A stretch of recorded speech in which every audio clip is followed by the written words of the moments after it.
할렐루야. 선배에 오신 여러분들 주의로 환영하고 축복합니다. 우리 열고 기등진이 잘 마쳤는데요. 함께도 헌신하시고 수고해 주신 모든 분들 너무 감사합니다. 감사하고 우리 한번 축복의 박수하겠습니다. 맞습니다. 네, 3부는 정말 축복인 것 같아요.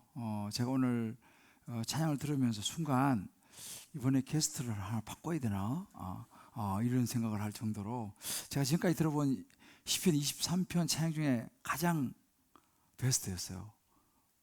그죠? 우리 교회에 이렇게 이런 귀한 찬양을 하는 우리 조이풀 워십 콰이어 다시 한번 축복하겠습니다. 네, 너무 좋습니다. 자, 그래도 우리 한번 서로도 인사해줘. 정말 귀한 분이 오셨네요. 인사합시다. 할렐루야. 제가 최근에 한 나눔을 들었습니다. 몇 년 전에 친척 여동생이 나이가 많음에도 불구하고 불교 집안이지만 조건이 너무 좋고 훌륭한 남자와 교제하는 것이 정말 부럽다라고 말하면서 축복을 해준 적이 있었다는 거죠. 그런데 그 믿음이 좋은 여동생이 고민을 하다가 결국은 그 남자와 헤어지고 지금까지 노처녀로 혼자 살고 있다 라는 이야기였어요. 여러분 어떻게 생각하세요?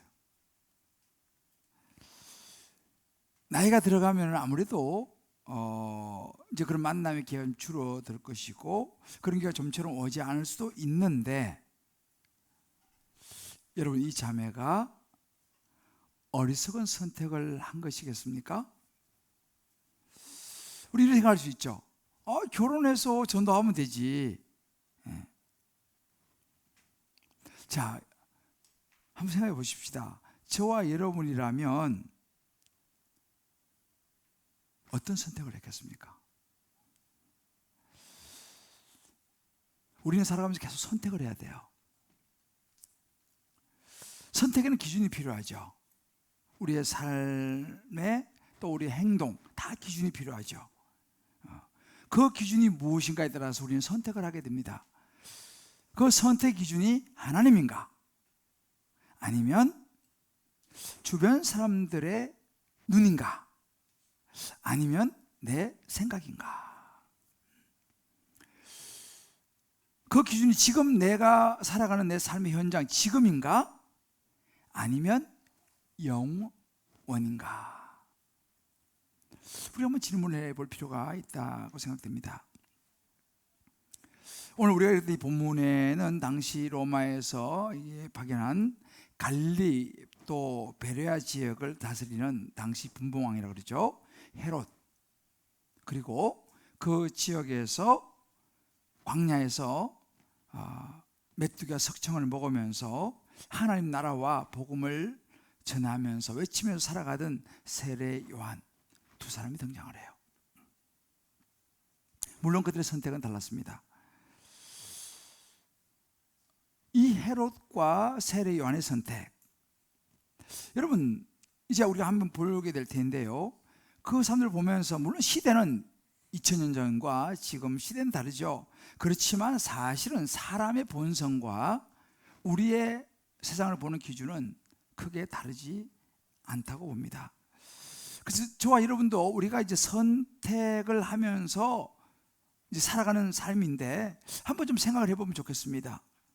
그리고 성령께서 이 시간 우리의 삶의 현장에서 우리는 또 예수 믿으면 신앙생활하며 살아가는데, 저와 여러분이 하나님이 원하시는 올바른 선택, 영혼을 향한 일시적인 삶이 아니라 영혼을 향한 선택을 할 수 있도록 저와 여러분 한 분 한 분의 영의 눈을 띄워주시고 분별력을 주시기를 주님의 이름으로 축복합니다. 자, 그러면 세례 요한은 어떤 선택을 했을까요? 자신보다 사명을 선택했습니다. 동생의 아내를 마음에 들어서 빼앗아서 자기 아내로 만들어버린 당시 절대 권력자인 헤롯, 그 헤롯에게 세례 요한이 가서 말합니다. 그 일은 당신 동생의 여자를 차지한 것은 옳지 않습니다. 그건 죄입니다. 라고 지적을 하죠. 헤롯에게 스스로 돌아볼 것을 촉구합니다. 그때 헤롯의 반응은 무엇이었습니까? 감히 왕인 나에게 누가 이런 말을 한단 말이야. 헤롯은 요한을 죽이려고 했습니다. 그렇지만 당시에 많은 사람들이 이 세례 요한을 선지자로 생각을 했기 때문에 만약에 죽였다가는 이 사람들이 들고 일어나고 밀란이 일어나면 곤란해지거든요. 그래서 죽이지 못하고 그저 옥에 가두게 돼요. 물론 이제 결국은 세례 요한은 죽임을 당하게 됩니다만, 자, 그러면 여러분 생각해 보세요. 지금 세례 요한이 가만히 있었으면 괜찮았을 텐데 찾아가서 가장 최고의 권력자에 가서 괜히 그런 말을 해가지고 죽임을 당하는 이런 상황을 초래한, 그래서 죽게 되는 세례 요한의 인생은 실패한 인생인가? 너무 억울하지 않은가? 그것도 그 젊은 나이에, 예수님보다 6개월 먼저 태어났습니다. 한창 젊을 때입니다. 여러분 어떻게 생각하세요? 이 낭비된 인생인가? 저도 한때는 좀 그런 생각을 해본 적이 있습니다. 너무 아깝다. 복음을 위해서 앞으로 할 일이 많은데, 아니 복음을 전하고 예수 믿으면 일이 잘 돼야지, 더 오래 살아야지, 열심히 전도하면서 이렇게 일찍 심지어 죽임을 당한다는 거, 이거 좀 너무한 거 아닌가? 하나님 어떻게 이렇게 하시나? 라는 생각을 해본 적이 있습니다. 여러분 어떠신지 모르겠어요. 이 세례 요한 보시면서요. 그런데 시간이 지나가면서 제가 깨닫는 것이 뭐냐면 관점이죠. 보는 관점이 다르구나. 그러니까 우리가 생각하는, 세상이 보는 관점과 하나님이 보시는 관점은 다르다는 것을 제가 깨닫게 됩니다. 세상의 관점에서 보면 이 세례 요한은요, 그냥 짧은 생을 살다가 간 비운의 사람이에요. 참 안 됐죠, 그죠? 근데 하나님의 관점에서 보면 그렇지 않아요. 하나님의 관점에서 보게 되면 이 땅을 구원하기 위해서 오신 예수님을 예비하기 위해서 자신의 사명을 충실하게 다 감당하고 떠난 사람이에요. 그래서 예수님이 이렇게 말씀하시죠. 내가 진실로 너에게 말하노니 여자가 낳은 자 중에 세례 요한보다 큰 이가 일어남이 없다. 지금까지 여자가 낳은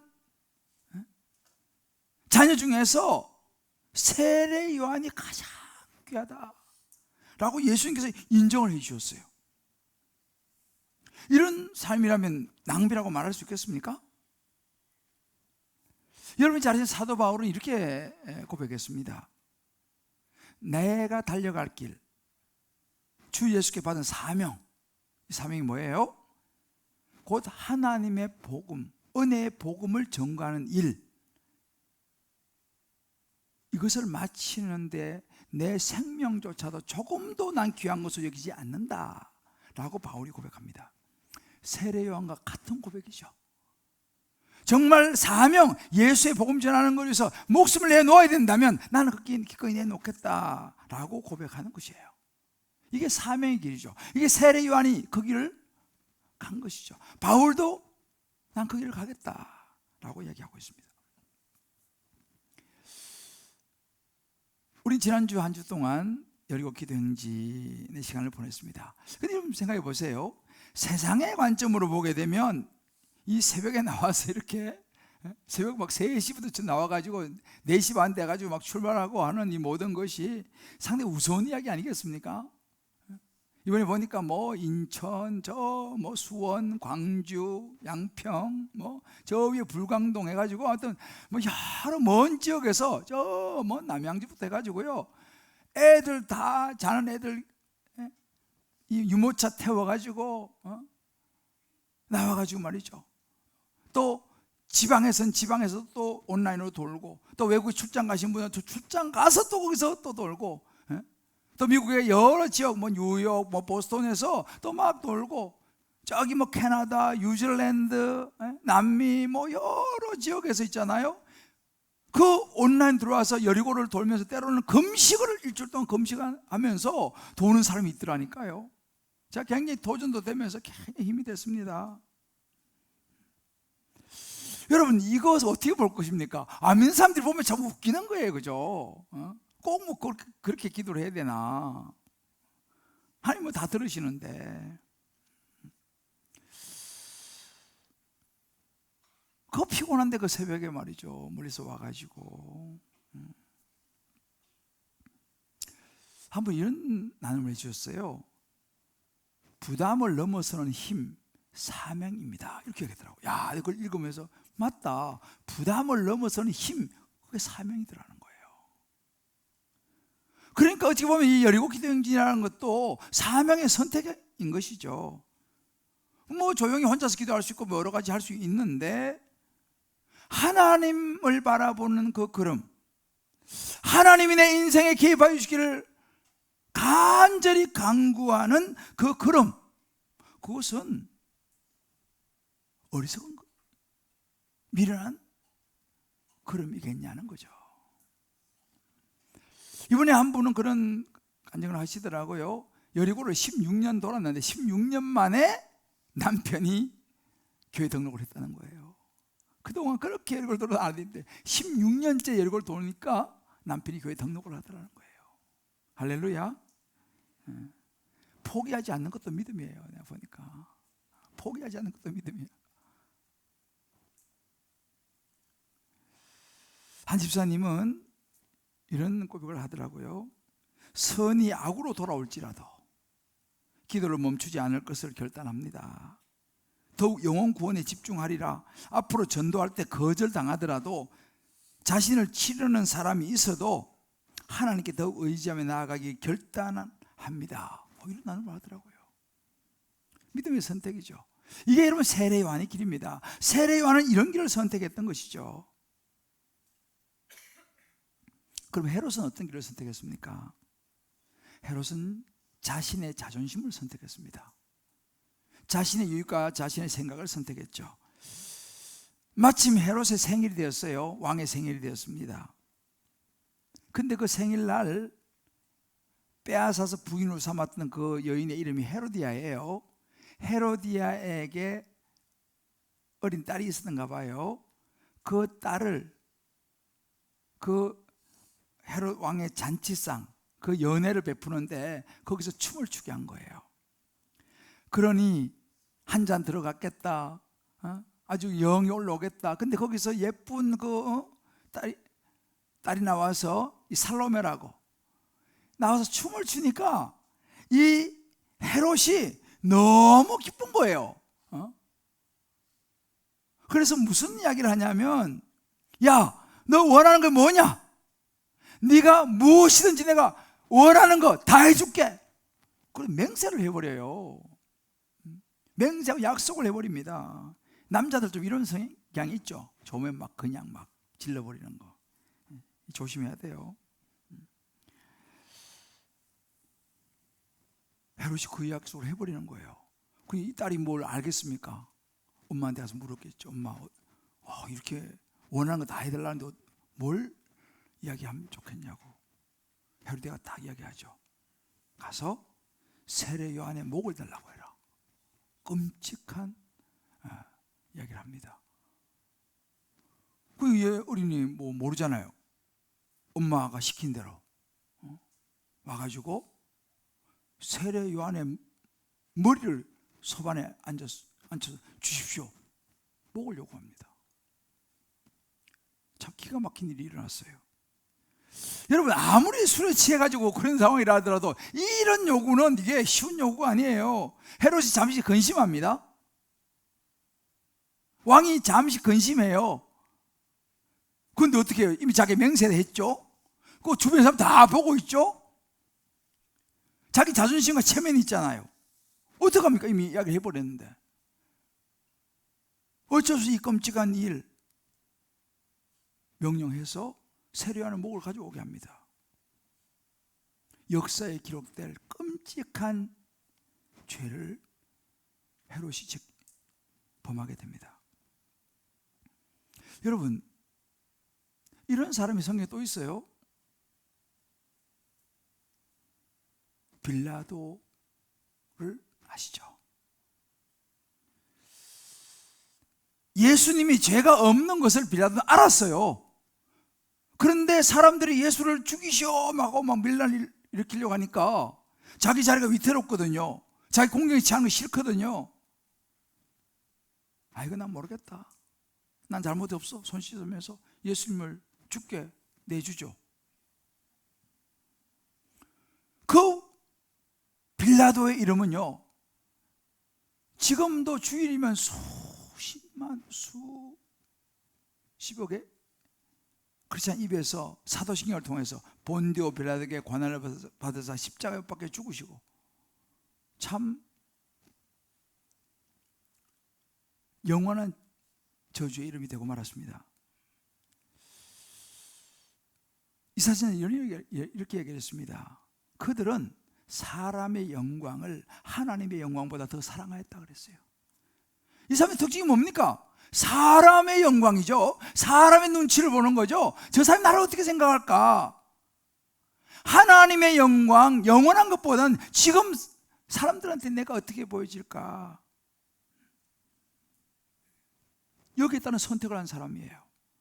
우린 지금 지난 7주 동안 또 그런 사람 한 명 봤잖아요. 누굽니까? 애국왕 바로. 바로의 마음이 완악하여서 하나님의 말씀을 듣지 않죠. 바로도 헤롯이나 빌라도나 바로나 다 자기의 자존심, 자기의 생각, 자기의 유익을 위한 선택을 했습니다. 자, 우리 한번 적용해 보십시다. 저와 여러분은 삶의 일반적인 선택의 기준, 우리 살아가면서 계속 우리 선택을 해야 돼요. 그죠? 계속 선택해야 됩니다. 그 선택의 기준이 예수 그리스도 복음 중심의 사명입니까? 아니면 내 중심의 자존심입니까? 내 유익입니까? 내 생각입니까? 너무너무 중요한 선택의 기준이에요. 여러분 집에 가셨어요? 자녀들을 앉혀놓고, 자녀들도 이거 다 이해하는 내용이니까 선택의 기준을 꼭 같이 한번 나누시길 바라요. 다락방 가셔도 꼭 좀 나누시길 바랍니다. 왜? 우리는 결국 우리 인생은 이 선택의 기준을 따라가기 때문에 그렇습니다. 어떤 선택을 할 것이냐? 세례요한의 선택을 할 것이냐? 헤롯의 선택을 할 것이냐? 자, 그렇다면 이제 저와 여러분은 여기서 생각할 것이 뭐냐면, 어떤 길을 선택할 것인가, 이제 우리 구체적으로 생각해 볼 필요가 있어요. 그리고 저와 여러분이 이걸 보면서 정말 우리 당연히 헤롯의 선택을 하면 안 되겠죠. 영혼을 향한 선택, 세례요한의 선택을 하겠죠. 그리고 그래서 우리가 어떤 길을 선택하면 되느냐? 그 첫 번째는요, 죄를 직면하는 용기가 필요합니다. 죄를 직면하는 용기를 선택해야 되는 거죠. 요즘 사람들은요, 다른 사람들에게 싫은 소리 하는 것도 싫어하고요, 싫은 소리 듣는 것도 싫어해요. 그리고 각자 존중하는 사회입니다. 각자의 개성이라고 존중해주고, 또 이 존중을 교양이라고 생각해요. 그런 시대에 우리가 지금 살아가고 있습니다. 종교도 이제는 종교 다원주의입니다. 모든 종교에는 신이 있다, 결국 하나다라고 이야기를 하기로 하고, 요즘 우리가 이슈가 되고 있는 이 성소수자 문제도 마찬가지입니다. 나는 남자인데 나는 여자인 것 같아, 난 여자로 살고 싶어 라고 말하면 그걸 존중해 줘야 된다는 거예요. 심지어 남자인 내가 난 여자라고 생각하고 여자 목성이 들어가면 존중해 줘야 된다는 겁니다. 지금 그런 시대가 되었어요. 우리나라는 아직까지 그 법이 통과되지 않았죠. 우리가 기도하고 있습니다. 그 법이 통과되면 안 된다고. 그러나 유럽은 많은 나라가 이미 그 법이 통과되어서 존중해 줍니다. 여자지만 나는 남자라고 생각한다, 남자로 살고 싶다, 존중해 줍니다. 그런 시대가 됐어요.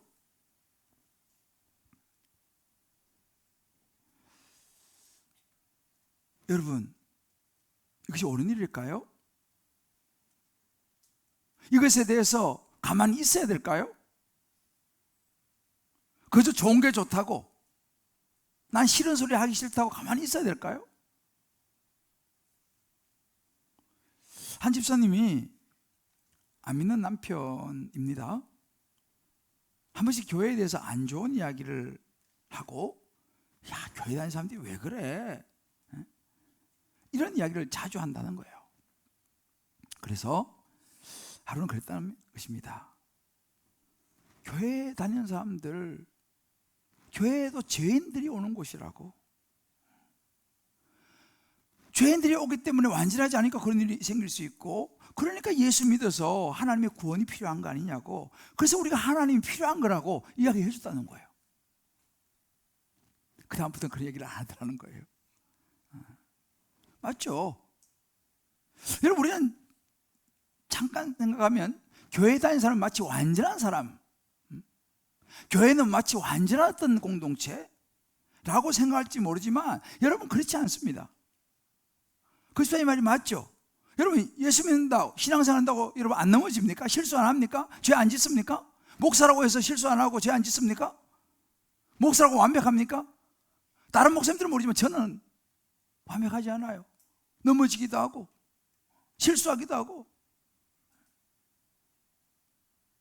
여러분, 우리가 다니는 이 교회 공동체도 흠이 없고 깨끗하지 않습니다. 왜? 깨끗하지 않은 목사가 다니는 그 교회가 어떻게 완벽하게 깨끗하겠습니까? 이것을 우리가 인정을 해야 된다는 사실이에요.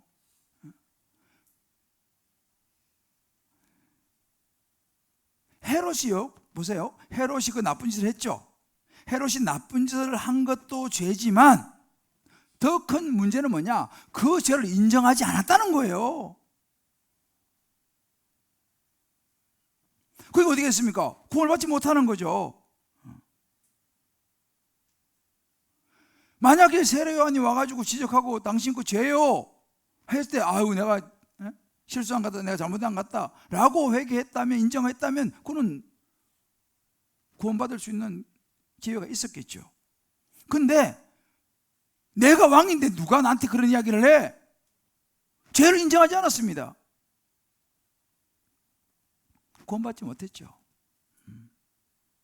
여러분, 성경에 보면요, 사실은 비슷한 죄를 지은 사람이 다윗이에요. 여러분 잘 아시는 다윗, 이스라엘의 국기에 다윗이 있지 않습니까? 다윗도 사실은 부하의 부인을 빼앗았어요. 그리고 자기 부인 삼았어요. 다윗 비슷한 죄를 지었습니다. 그 차이가 뭡니까? 나단 선지자가 와서 당신 죄를 지었어 하니까 다윗은 그 자리에서 엎드려서 회개하면서, 하나님, 내가 하나님께 큰 죄를 지었습니다 라고 인정하고 회개했어요. 그 차이예요. 그리고 다윗은 쓰임을 받았죠. 하나님 마음에 합한 자라고 불림을 받았습니다. 우리가 살다가 죄를 지을 수 있습니다. 실수할 수 있습니다. 중요한 것은 뭐냐면 하나님 앞에 그 죄를 인정하고 회개하는 용기가 필요하다는 것입니다. 할렐루야. 용서를 구하는 용기가 필요하다 이 말이죠. 여러분, 구원이 어디서부터 시작된지 아세요? 내가 죄 있는 것을 인정하고, 하나님, 나는 죄에서 나를 구원이 필요합니다 라고 고백하면서 나아갈 때에 그런 사람이 예수를 믿게 되고 생명을 얻게 되는 거예요. 자기가 죄인 걸 인정해야지 구원이 임하는 것입니다. 물론 헤롯 왕도 양심의 가책을 받았어요. 오늘 13, 9절 보면 왕이 근심하나 그랬어요. 마음에 근심이 있었다 이 말입니다. 그렇지만 그는 마음에 찔림이 있었죠. 그런데 자기 죄를 지적하는 것을 받아들이기를 거절했어요. 내가 왕인데. 참지 못했습니다. 갈등했습니다. 머물거리다가 헤로디아가 딸을 통해서 막 부추기니까 받아들였어요. 세례요한을 죽였습니다. 그래서 오스보이나 학자는 이런 이야기를 했어요. 헤롯은 요한을 침묵하게 하는 데는 성공했지만 자기 자신의 죄의식을 침묵시키는 데는 성공하지 못했다 이 말이에요. 결국 양심의 가책을 넘어설 수는 없었어요. 결국은 죄를 인정하지 않다가 영생의 기회를 잃어버린 거죠. 빌라도도 마찬가지. 빌라도도요. 빌라도도 그런 선택을 한 것입니다. 우리가 지금까지 보고 온 바로 왕, 그 안에는 수많은 자기의 업적과 능력과 집착과 욕심과 교만과 자존심과 완악한 마음, 이런 것들이 결국은 바로를 무너지게 만들었고 끝까지 버티다가 멸망의 길로 가고 말았지 않습니까? 저와 여러분도 마찬가지입니다. 우리가 살아가면서 우리 자신의 죄의 모습이, 내 안에 있는 어떤 그런 그 집착, 욕심, 바로의 그런 모습들, 오늘 이 헤롯의 모습들 보인다면, 누가 그런 이야기를 한다면, 교회 가니까 맨날 죄 이야기만 했었고, 그거 할 것이 아니라 힘들고 아프지만 그것을 보고 인정하면서 회개하고 돌아서야 될 줄을 믿습니다. 그러면 희망이 있는 거예요. 그러면 이제 구원이 시작되는 거예요. 그게 희망이에요. 오늘도 우리가 참회 기도를 들었지 않습니까? 요한일서 1장 9절. 만일 우리가 우리 죄를 자백하면요, 너 왜 죄졌어? 막 이렇게 하려고 하는 게 아니라 그 죄를 자백하면 그럼 미쁘시고 오히려서 우리 죄를 사신 거예요. 그리고 예수님께 우리를 십자가에 죽으시고 부활한 거 아니에요. 왜? 우리 죄 때문에, 우리 죄를 용서해 주시고 우리를 구원하시기 위해서. 그러니까 사실은 이 참회 기도를 들 때마다요, 우리는 하나님의 구원의 은혜를 감사하는 것이죠. 왜? 그러나 이것이 희망인 거예요. 우리가 우리를 자백하는 것이 희망인 것이죠. 제가 어느 성님 저한테 이렇게, 목사님, 이번에는 제가요 스스로 알코올 중독 센터에 들어갔습니다. 안 되겠더라고요. 제 혼자 술을 이길 힘이 없어서요 라고 이야기를 들었어요. 여러분, 이게 희망입니다. 이게 희망인 거예요. 나는 그런데 안 가도 돼, 내가 스스로 할 수 있어, 이런 분들은 희망이 별로 없어요. 아무리 생각해도 내 혼자 이 술을 어떻게 할 수 있는 그게 없으니까 내 스스로 내가 센터에 들어가서 치료받고 나와야겠다. 그게 희망인 거예요. 제가 훈련을 할 때도 그렇습니다. 요즘도 이제 계속 훈련을 하는데 그런 얘기를 해요. 제 혼자 힘으로는 도저히 신앙생활을 똑바로 할 자신도 없고 잘 안 되기 때문에 제가 양육을 받고 훈련을 받기로 결단을 냈습니다. 그리고 훈련 양육 받으면서 스스로 말씀을 가지고 자기를 다스리는 훈련을 받는 거예요. 부부 사이에도 자꾸만 말이 막 이렇게 험하게 나가니까 숙제지만 또 경어를 쓰는 훈련을 받기도 하고, 여러 가지 삶의 그런 습관들도 말씀을 가지고 고쳐 나가고, 바로 그런 거죠. 그게 희망입니다. 우리는 이렇게 죄를 직면하는 용기를 선택해야 될 줄을 믿습니다. 할렐루야. 두 번째는요, 주변의 시선보다 복음을 선택해야 돼요. 세례요한은요, 예수를 위해서 살다간 사람입니다. 근데 세례요한을 보면요, 사람들이요, 세례요한이 정말 광야에서 메뚜기와 석청을 먹으면서 복음을 선포하면서 사니까 얼마나 거룩합니까? 막 몰려왔어요. 그에게 세례를 받기 시작했습니다. 우리만 인기가 막 올라간 거죠. 심지어 예수님이 찾아와서 세례 받았어요. 세례요한한테 하나님의 아들 예수님께서 오셔서 세례요한께 세례 받았습니다. 굉장한 사건이죠. 그 정도면 세례요한이 가만히 있어도요, 사람들이 워 할 거예요. 가만히 있어도. 그런데 세례요한은 가만히 있지 않았어요. 뭐라고 말했습니까? 이렇게 요한복음 1장 27절 말합니다. 나 아니에요. 나 주인공 아니에요. 진짜는 내 뒤에 오시는 분입니다. 나는 그의 신발끈 풀기도 감당 못하겠습니다. 여러분 신발끈을 아무나 제가 그는 누구예요? 예수님이죠. 예수님의 신발끈 푸는 거 그것도 저는 감당을 못할 그런 사람입니다 라고 자신이 영광을 취한 게 아니고 예수님께 모든 영광을 돌렸습니다. 이게 여러분 쉬운 일이 아니에요. 가만히 있으면 자기한테 영광이 오는 거예요. 여러분 우리가 옆에 막 사람이 죄 짓고 하는 거 그냥 가만히 있으면요 그건 방조하는 거예요. 인정하는 거예요. 세례 요한도 가만히 있으면 자기 영광이 자기한테 와요. 그런데 그는 그 영광을 자기가 취하지 않았습니다. 가만히 있지 않았습니다.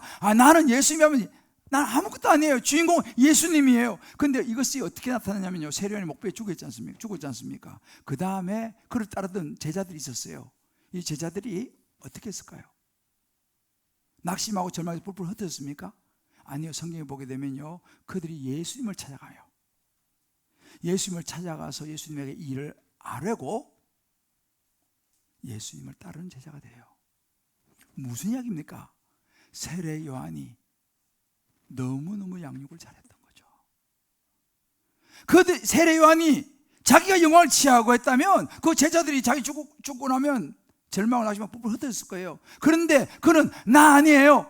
나 주인공 아니고 나는 예수님 신발끈도 풀기를 감당하지 못하는 예수님이 진짜입니다. 그분이 메시아입니다 라고 가르쳐 놓으니까 그 제자들이 자기 죽고 나니까 그 예수님한테 가가지고 따르는 것. 이게 진짜입니다. 결국 세례 요한의 모든 사역의 중심은 자신이 아니고 예수님이었다는 사실이에요. 저는 이거 보면 굉장히 도전을 받아요. 사실은 저도 이제 이렇게 목회를 하다가 언젠가 때가 되면 저도 이제 은퇴할 날이 오겠죠. 그때가 되면 제가 이제 평소에 어떻게 했는지 나오겠죠. 왜냐하면 교회를 나 중심으로 이끌었느냐 아니면 예수 중심으로 이끌었느냐 답이 나오는 거죠. 두려운 일이에요. 우리 교회가 변함없이 예수 중심으로 잘 간다면 저는 제대로 사역을 한 것이고, 그렇지 않다면 제가 제대로 사역을 못한 거죠. 교회도 마찬가지입니다. 어느 사람이 있습니다. 그 사람이 있을 때는 잘 됐다가 그 사람이 없어지고 나면 싹 사라진다면 그 사람은 사역을 잘 못한 거예요. 왜요? 자기가 주인공이 되어버렸으니까. 세례 요한은 그러지 않았어요. 제가 이걸 보면서 굉장히 지금 도전을 받아요. 예수님이 주인공이 되어야 되는데, 그 제가 지난주에 선포했지 않습니까? 나는 예수 복음만 전하다 끝내겠다. 왜? 내가 주인공 되면 안 되니까. 이 헤롯과는 완전히 다른 선택을 한 사람이 세례 요한입니다. 저와 여러분의 선택도 사람의 시선, 나의 유익을 따라가는 것이냐 아니면 예수 그리스도를 따라가는 것이냐, 여기에 우리 중요한 선택이 있는 것입니다. 그런데 예수님을 따라가는 길은요, 세상 사람들 볼 때는 좀 미련하다, 꼭 저렇게 해야 되나, 라는 일이 있을 가능성이 많습니다. 요즘 현대인들이 제일 싫어하는 게 뭔지 아세요? 손해보는 거. 손해보는 게 제일 싫어요. 정신 똑바로 차리고 이겨야지 뭔 손해를 봐. 그리고 요즘 초등학교에서 투표하면요, 표가 안 나오는데 전부 다 자기 찍어가지고, 그 두 표 나온 애가 회장이 됐다는 거예요. 어떻게 보니까 다른 애가 잘못 써가지고 이런. 요즘 시대가 이렇습니다. 여러분, 우리 기억해야 되는 거예요. 고린도서 1장 18절 말씀에 십자가의 도가 멸망하는 자들에게는 미련한 것이에요. 여러분, 세상 사람들이 볼 때는요, 우리가 말씀드린 여리고 기도는 웃기는 거예요. 뭐 이 새벽에 나와서 그렇게 돌아다니고 그래요. 기도를 꼭 그렇게 해야 됩니까? 미련한 것이에요. 그러나 구원을 얻는 우리에게는요, 하나님의 능력이 되는 줄 믿습니다. 우리 사랑이 하나님을 믿잖아요. 우리가 이렇게 기도하면 그냥 계산으로는 이게 안 된다니까요. 이성으로는 안 돼요, 여러분. 이성을 가지고 신앙생활은 어렵습니다. 믿음은 이성으로 되는 게 아니에요. 하나님께서 기도해라, 그냥 그거 믿고 단순하게 그냥 따라가는 사람이에요. 저는 이번에 우리가 여리고 기도행전을 통해 가지고 하나님의 역사들이 많이 나타난 줄을 믿습니다. 물론 지금 당연히 눈에 나타난 사람들이 있을 것이고, 아직은 잘 모르겠는데 이제 앞으로 보면 알겠죠. 왜? 우리는 살아계신 하나님을 붙잡았으니까요. 할렐루야. 내가 또 오늘 좀 전에 들어다 이야기 들으니까 허리 협착증이 이번에 여리고 돌고 그냥 나서버렸다는 거 아니에요. 할렐루야. 이게 이성으로는 어렵습니다. 여러분, 내려놓음이라고 한 책을 써서 유명해진 이영규 선교사님이라고 있어요. 이 몽골 선교사님인데, 이분이 쓴 그 기대라고 하는 책에 보면 그런 이야기를 합니다. 어느 날 세계적인 선교 전략가 루이스 부시 박사로부터 세계 변혁회의 교육 분과를 좀 맡아달라 제안을 받습니다. 일단 수락을 했는데, 이제 그 세계 그 변혁회의 이제 그 세미나를 인도하는 그런 시간이 이제 다가오는데 감정이 너무 불안하더라는 거예요. 너무 불안하고 불안이 지나치면 패닉 상태가 되는 거지 않습니까? 그런 일이 생기더라는 거예요. 자기 생각했다는 거예요. 왜 내가 이렇게 불안하냐? 생각해봤다는 거예요. 내가 왜 이렇게 불안하지?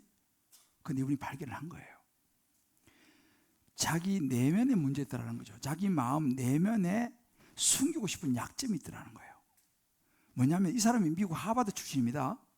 하버드 대학에서 박사학위를 받고 하나님 부름받아 선교사로 간 사람인데, 그리고 몽골 대학의 부총장을 오랫동안 했어요. 그러니까 이제 그 루이스 부시 박사가 보니까 이 정도 사람이면 충분히 할 수 있겠다라고 생각해서 이분에게 부탁을 했겠죠.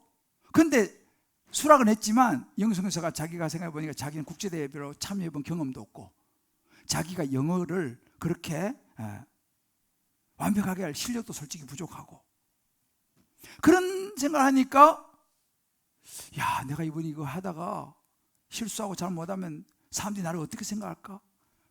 야, 사람들이 나를 무시하면 어떡할까? 이 막 불안이 막 몰려오더라는 거예요. 혹시라도 자기 무시당할까 봐, 창피당할까 봐. 그러니까 자기가 보니까 이게 하나님의 일인데 하나님이 나를 어떻게 보시는가 보다는 다른 사람들이 나를 어떻게 볼까? 사람들의 시선에 완전히 관심이 팍 꽂힌 거죠. 그러다 보니까 자기는 그동안은 하버드 대학 박사 출신에다가 몽골 대학 부총장 오래 했는데 그런 괜찮은 사람이었는데, 자기는 이렇게 막 이런 괜찮은 책도 쓰고 막 이랬는데 이런 일을 해가지고 혹시라도 자기가 보니 뭐 별거 없네라고 하는 그런 소리를 들으면 어떡하나, 이것이 불안의 이유였다는 걸 제가 깨닫게 돼요, 이분이요. 그러면서 내가 나도 모르게 사람에게 집중했구나, 내가 하나님보다 사람에게 집중했구나를 깨닫고 다시 하나님께 집중하기 시작했다는 거예요. 그러니까 불안이 사라지더라는 것이. 왜? 하나님 앞에서. 그리고 그 일을 감당할 수 있다, 그런 간증을 했어요. 여러분, 우리가 살면서요, 나는 주변의 시선, 사람들이 나를 어떻게 생각하냐, 여기에 선택의 기준을 두느냐, 아니면 하나님, 예수 그리스도의 복음에 중심을 두느냐. 여러분, 세상의 가치관은 뭔지 아세요? 옳고 그름을 따지는 거예요. 부부 싸움 왜 합니까? 당신이 옳으냐 내가 옳으냐, 그거 가지고 부부싸움 하는 거예요. 부모 자식 사이에 왜 갈등이 생깁니까? 네가 옳으냐 내가 옳으냐. 야, 엄마가 옳지. 아니, 엄마는 몰라. 지금 시대가 어떤 시대인데. 그러니까 서로 옳으냐 그러냐 가지고 갈등이 일어나는 거예요. 뭐 교회 공동체도 마찬가지고 우리의 삶의 전반적인, 왜? 세상의 가치관은 옳고 그름의 가치관입니다. 그런데 하나님의 가치관은요, 옳고 그름의 가치관이 아니라 복음 중심의 가치관이에요. 어떻게 하면 영혼 구원의 역사가 일어날 것인가, 어떻게 하면 내 자녀가 예수 믿고 내 남편 혹은 아내가 주변 사람이 예수 믿을 것인가, 여기에 초점을 맞춰가지고 조금이라도 내가 믿음이 돼 있다면 그렇지 못한 사람을 섬기는 거예요. 왜? 내가 그래도 믿음이 좀 있고 내가 예수 믿으니까 아직 믿음이 약한 사람을 내가 져주는 거죠. 이게 하나님 나라의 가치관인 거예요. 져주는 거, 믿음 있는 사람이 져주는 거예요. 한 분이 제가 이런 얘기를 참 인상 깊었어요. 목사님, 저만 죽으면 돼요. 자기만 치면 된다는 거예요. 자기만 자존심을 구기면 된다는 거예요. 내가 참으면 된다는 거예요. 맞아요. 근데 이게 어려워요. 세례 요한이 이 길을 간 거예요. 복음을 위해서 자기의 생명을 내어놓았지 않습니까? 그러니까 많은 사람이 살아났지 않습니까? 예수님도 이 길을 갔죠. 우리를 위해서 십자가에 못 박혀 죽으시고 부활해 죽음의 길을 선택했습니다. 그래서 많은 우리가 구원을 받았지 않습니까? 내가 죽어야지 가정이 살고, 내가 죽어야지 교회가 살고, 내가 죽어야지 공동체 살아난다는 사실입니다. 할렐루야. 근데 이게 어려워요.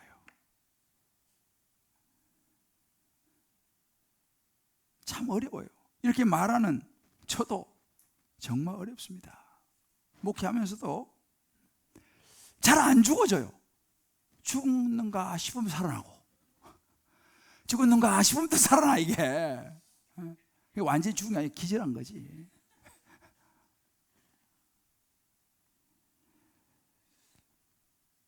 그냥 섬기는 것도 그래요. 그냥 섬기면 되는데, 내가 이렇게 정말 이렇게 잘해줬는데 어떻게 저럴 수가 있냐, 이 섭섭한 마음이 올라오더라니까. 제 안에요. 내 의가 올라오더라니까요. 그럼 나도 모르게 내 안에서 또 이 옳고 그름을 나누고 있는 내 모습을 보면서 하나님 앞에서 참 부끄러울 때가 있어요. 목사님 저도 참 이게 어렵습니다. 근데 세례 요한을 보면서 다시 마음을 추스리는 거예요. 야, 세례 요한, 주변의 시선과 사람보다는 복음을 선택했어. 예수님을 선택했어. 예수님을 위해서라면 내가 죽어야지.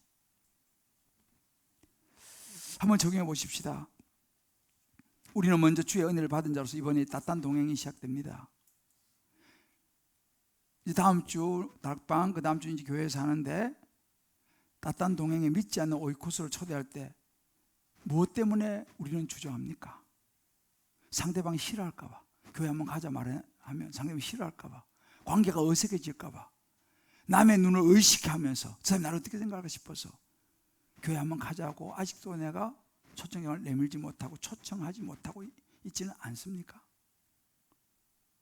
영혼 구원을 생각하면서, 아니면 간절한 마음으로 내가 미움받을 용기, 미움받을 각오하고, 관계가 어색해질 각오하고, 상대방이 날 싫어할 수 있다는 것을 각오하고, 그렇지만 이 사람 예수 믿어서 구원받아야 되니까, 그리고 이 사람 영혼의 생명 얻어야 되니까 간절한 마음으로 손을 내밀어 초대하고 있습니까? 사랑하는 성도 여러분, 우리는 영혼을 위한 선택을 할 수 있게 되시기를 주의 이름으로 축복합니다. 광야에서 외친 자의 소리로 살다가 간 세례 요한, 소리는요, 나는 광야 외친 자 소리는 외치면 쏙 사라져버려요. 그러나 그 메시지는 누군가에 들려지죠. 복음을 위해서 짧게지만 살다 간 세례 요한, 자기의 자존심과 자기의 즐거움을 위해서 살다 멸망의 길로 간 헤롯. 정말 저와 여러분의 선택은요, 헤롯이 아니라, 빌라도가 아니라 세례 요한의 길을 선택할 수 있는 저와 여러분 되시기를 주의 이름으로 축복합니다. 여러분, 세례 요한의 길은 그 대신에 쉽지 않아요. 어려워요. 전도가 어렵다 이 말입니다. 그죠? 요즘 전도하는 사람 잘 없어요. 저도 잘 안 해요. 왜? 힘드니까. 개인 프라이버시라고. 심지어 자녀한테도 전도 안 해요. 왜? 자기가 결정해야 된다고. 여러분, 그렇지 않습니다. 전도는요, 해도 되고 안 해도 되는 게 아니라 사명이에요. 그런 은혜 가서 모든 민족을 제자로 삼아 아버지와 아들 성령으로 세례를 주라고 했지 않습니까? 전도는요, 하나님께서 목사, 어느 특정한 사람에게만 준 사명이 아니라 예수 믿는 모든 사람에게 주신 사명이 전도인 줄을 믿습니다. 교회의 사명이 뭐예요? 영혼 구원이에요. 지난주 나눴지 않습니까? 교회의 본질이 영혼 구원이에요. 교회가 전도하지 않으면 교회는 문 닫아야 돼요. 의미가 없어요. 저는 저와 여러분이 이번 이 따단 동행, 아예 뭐 또 뭐 10월달 뭐 늘 하는 거 하나 행사 프로그램으로 생각하지 않기를 바랍니다. 정말 주님이 나를 위해서 십자가에 죽으시고 부활하시면서 나를 구원해 주셨다면, 그 주님이 부탁하신 그 사명, 한 명에게라도, 지난 말씀에 한 명만 찍었다가 안 오면 꽝이야. 여러 명, 특별히 여러분 자녀들 예수 믿게 해야 됩니다. 세상에서요, 대통령 할래, 예수 믿고 천국 갈래? 그럼 여러분 뭘 선택하시겠어요? 여러분 자녀가 대통령 되는 거와 예수 믿고 천국 가는 거 둘 중에 하나 선택하라면 여러분 뭘 선택하시겠어요? 여러분들은 이렇게 생각하지. 대통령도 되고 예수 믿고 천국 가고. 그러나 하나만 선택하라면 여러분 대통령을 선택하시겠어요? 여러분 자녀가 예수 믿고 천국 가는 걸 선택하시겠습니까? 이게 중요한 질문이에요. 대통령은 몇 년이고 물론 역사에 남을지 모르지만 예수 믿지 않으면 지옥 갑니다. 내 자녀가 여러분 지옥 가기 원하세요? 정말 내가 사랑한다면 그 자녀에게 복음 전해야 됩니다. 내 자녀가 교회 다닌다고 무조건 다 예수 믿는다고 생각하지 마세요. 교회 다니도 예수 안 믿을 수 있어요.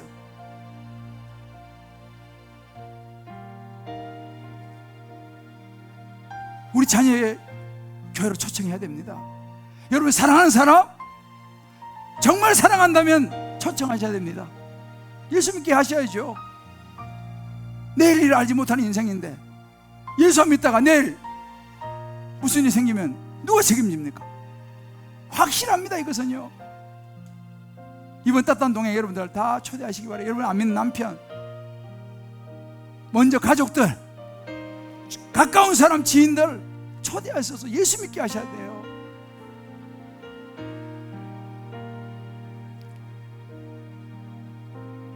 우리 시간 같이 찬양하고 기도하겠습니다.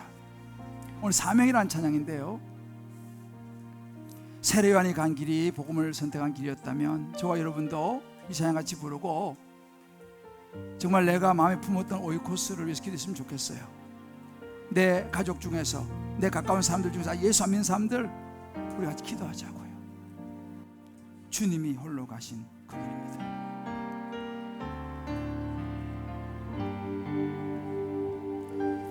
주님이 홀로 가신 세례 요한이 갔던 그 길이에요. 나도 따라가오.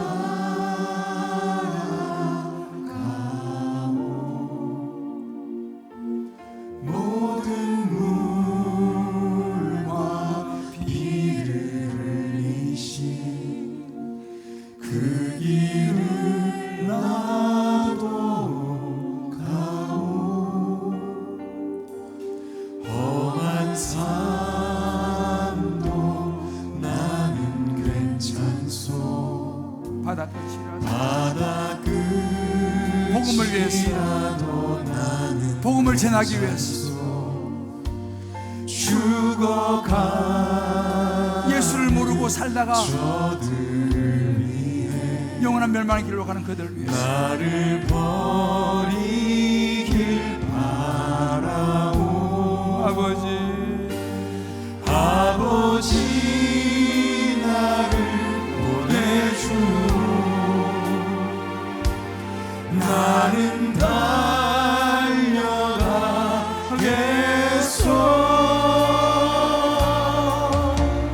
목숨도 아끼지 않겠소. 나를 보내주오. 세상이 나를 미워해도 세상이 우리가 복음을 전하는 미워한다. 미워해도 우리는 주님을 따라가는 것입니다. 나는 살아가겠소.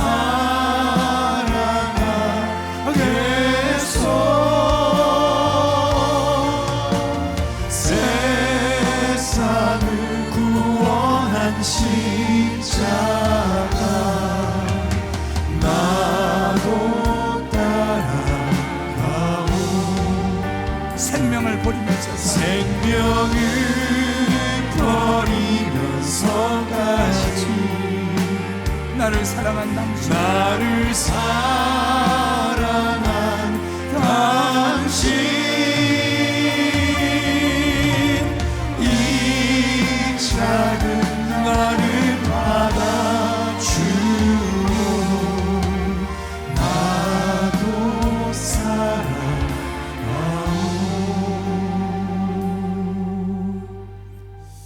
시간 저희 눈을 감고 한번 기도하십시다.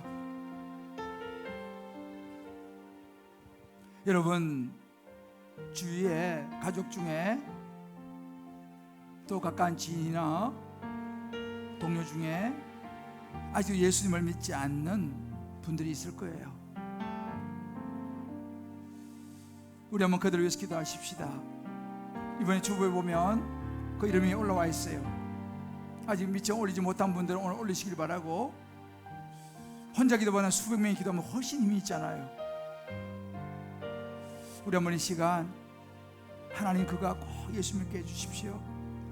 이번 따뜻한 동행에 꼭 초대되어 와서 복음을 듣고 우리는 할 일은 거기까지예요. 그 다음 하나님이 하셔야 되는 거예요. 우리 씨를 뿌리면 그들의 씨는 하나님이신 줄을 믿습니다.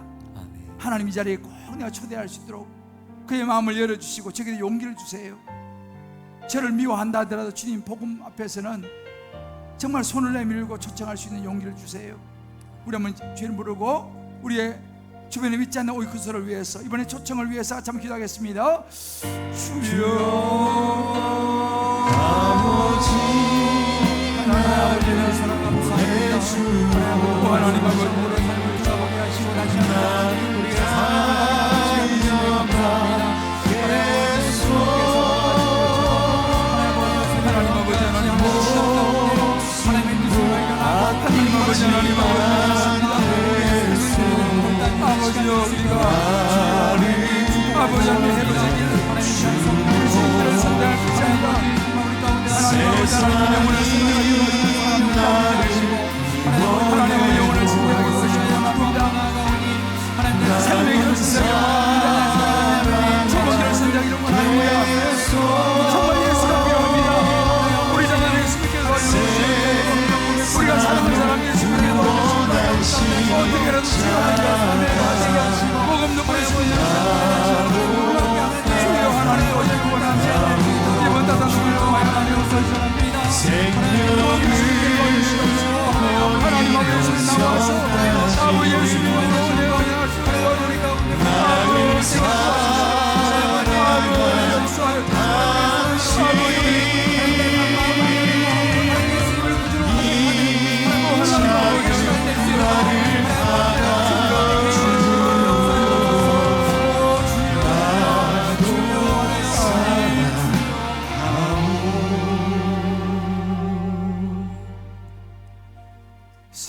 세상이 나를 미워해도 나는 살아가겠소.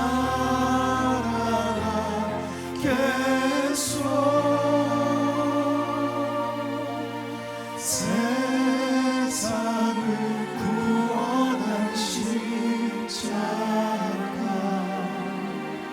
나도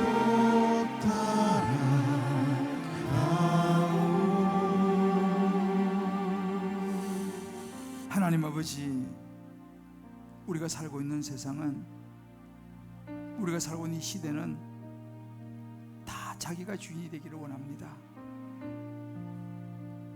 자기 유익을 위해서 싫은 소리도 하기도 싫고 듣기도 싫은 그것이 교양이 되어버린 시대입니다. 죄를 죄라 말할 수 없는 시대.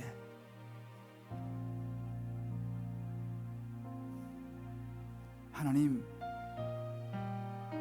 우리가 사는 세상은 이제는 남자가 여자가 되고 싶으면 여자가 되고 여자가 남자가 되고 싶으면 남자가 되는 자기의 성을, 정체성을 자기가 결정하는 그런 존중의 시대라는 이름으로 죄가 만연한 시대가 되어가고 있습니다. 주여, 우리는 그 길을 가지 않게 도와주시옵시고 그들을 위하여 기도하며 복음을 전할 수 있는 우리가 되게 도와주시옵소서. 영혼을 향한 선택을 하게 하여 주시옵소서. 어렵지만 내 사랑하는 사람을 이번에 꼭 따뜻한 동행에 초대해서 복음이 저들에게 들리게 도와주시고 하나님이 기다리시는 그 한 사람 예수 믿는 역사가 이 10월에 있게 하여 주시옵소서. 무엇보다 우리 자녀들 다 예수 믿게 하여 주시옵소서. 예수 믿어야 생명 얻습니다. 우리 사랑하는 남편 예수 믿게 도와주시옵시고, 우리 아내도 또 우리 사랑하는 지인들도 동료들도 다 예수 믿는 영혼을 향한 선택을 할 수 있는 은혜가 우리를 통하여 전해지게 도와주시옵소서. 따뜻한 동행이 그런 시간이 되게 도와주시고, 주님 기쁨의 교회가 그 사명 감당케 도와주시옵소서. 하나님, 행사가 되지 않게 도와주시고 프로그램이 되지 않게 도와주시고 생명을 살리는 일이 되게 도와주시옵소서.